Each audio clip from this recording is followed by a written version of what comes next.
As you know, too much sugar is bad for your health. It is an essential part of processed foods and is listed under many labels like agave nectar, corn syrup, etc. It's harm the body many ways. The harmful effect of sugar that you should know.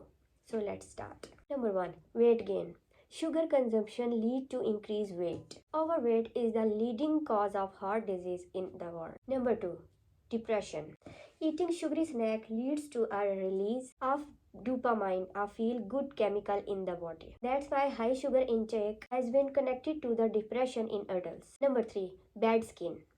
Sugar increases acne. The spike in blood sugar and insulin levels increase oil production and androgen secretion that lead to breaking out of the skin. Number 4, risk of diabetes. Having too much sugar in the blood leads insulin resistance, which leads to diabetes. Obesity is another cause of diabetes. It's also because of excessive sugar intake. Number 5, fatty liver. High sugar consumption is related to increased risk of developing fatty liver, as it is responsible for breaking down sugar into glycogen. The best way to limit your added sugar intake is to prepare your own healthy meals at home and avoid buying packaged food and drinks that are high in sugar.